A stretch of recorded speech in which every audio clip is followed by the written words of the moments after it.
काय सांगाल ताई, आपला प्रभाग जो 21 यामध्ये कोणत्या कामाची समस्या बाकी आहे किंवा कोणते काम करायला पाहिजे ते झाले नाही आणि सध्या कोणत्या पक्षाची इकडे सध्या चर्चा आहे?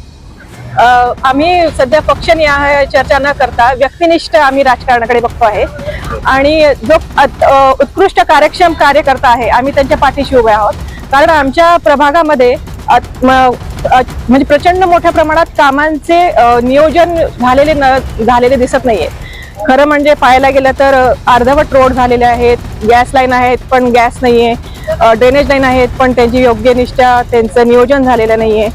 त्यानंतर जर पाहायला गेलं तुम्ही तर पाणी प्रश्न हा अत्यंत गंभीर आहे. त्याच्यामुळे आम्ही अशा म्हणजे आमचं दैनंदिन जीवन म्हणजे असं एक आम्हाला आव्हानात्मक वाटते. त्याच्यामुळे आम्ही जो कार्यक्षम असेल आम्ही त्याच्याच पाठीशी उभा राहणार.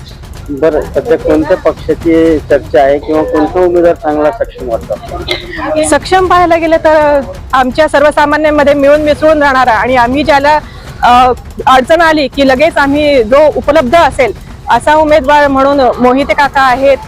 तर अजून असे उमेदवार बरेच आहेत पण आमच्या प्रभागामध्ये मोहिते काकाच आम्ही त्यांच्याकडे आम्ही आशेने बघतोय आणि त्यांची क्षमता आहे, त्यांचा अनुभव आहे. एकंदरीत सगळ्यांचे अवलोकन करता आम्हाला वाटतं तेच जर त्यांना यश आलं तर ते आमचं यश असेल असं आम्ही मानतो. माझं नाव आहे ॲडव्होकेट समृद्धी देशमुख. माझे नाव मधुकर अर्जुन शेवाळे. मी प्रभाग क्रमांक 26 मध्ये राहतो. इकडे जवळपास सगळीच विकास कामे श्री प्रवीण मोहिते यांनी केलेली आहेत आणि जी उर्वरित कामं आहेत जसे की पाण्याची लाईन राहिलेली आहे, गॅस पाईपलाईन राहिलेली आहे, तर असे कामं ते करून देणार आहेत. आणि त्यांनी खूपच ह्या परिसरात कष्ट केलेले आहेत, मेहनत घेतलेली आहे. त्याच्यामुळे ते ह्या प्रभागातून शुअर शीट आहेत. तिथं त्यांच्या मिसेस उभ्या आहेत, सौ प्रतीक्षा प्रवीण मोहिते. तर 100% आम्ही सगळेजण त्यांनाच निवडून देणार. धन्यवाद. प्रभाग क्रमांक 26 मध्ये काय काम करायची बाकी किंवा काय काम व्हायला हवे होते किंवा या भागामध्ये कोणत्या पक्षाची किंवा कोणत्या उमेदवाराची चर्चा सुरू आहे? आता सध्या तर मोहिते साहेबांची चर्चा चालू आहे. सध्या म्हणजे मोहिते वैद्य त्यांनी सगळेच कामं केलेत, रस्ते झालेत, फक्त नळाचं पाणी यायचं बाकी आहे आणि त्यांचं काम चांगलंच आहे, सांगायची गरज नाही.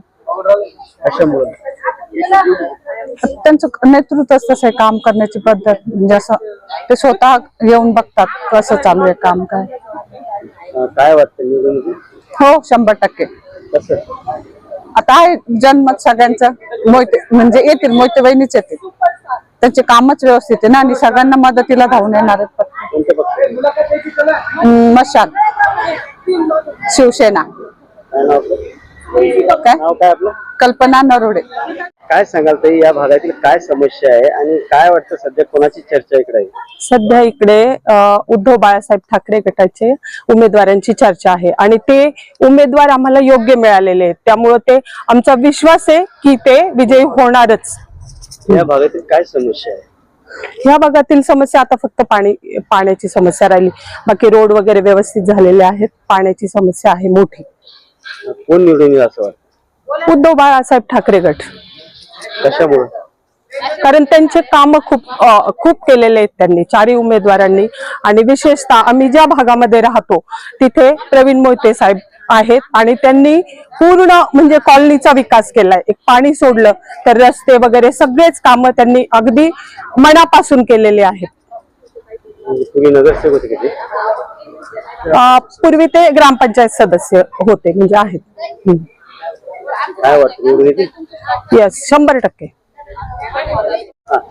नमस्कार, मी विशाल करोडीवाल, राहणार छत्रपती नगर. गेल्या 10 वर्षात मागील नगरसेवकांनी काय केले काय नाही केले हे आमच्या संपूर्ण सातारा देवळाला माहीत आहे. आणि आजच्या डेटला सातारा, देवळाई, राजनगर, मुकुंदनगर, बंबाटनगर ह्या संपूर्ण नगरवासियांनी मिळून असं ठरवलेलं आहे की ही निवडणूक कुठल्या पक्षाची नसून एक व्यक्ती केंद्रित निवडणूक आहे.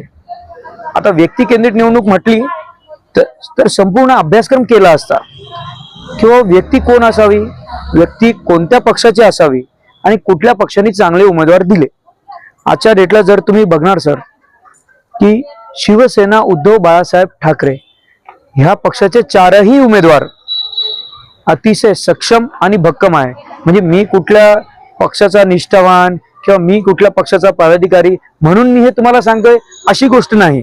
म्हणजे आज संपूर्ण जनतेने सातारा, देवळाई, राजनगर, मुकुंद ह्या संपूर्ण जनतेनेच ह्या गोष्टी ठरवलेल्या आहे की म्हणजे ही निवडणूक आता जनतेने हातात घेतलेली आहे असंच मी म्हणणार.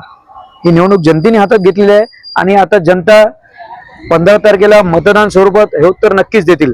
काही लोकांनी आता बॅनरबाजी करून स्टँडबाजी करून ह्या गोष्टी नक्कीच केल्या. तो पैशाचा जोर आहे साहेब, पण मतदान हे नक्कीच पेटीत जात असताना तो पैशा स्वरूपात नाही जाणार, तो व्यक्ती आणि माणूस म्हणून जाणार ज्यांनी विकास कामं केली. विकास कामासाठी निधी कसा आणावा लागतो हे ज्यांना माहित आहे अशा लोकांनाच ही जनता निवडून आलेली. धन्यवाद.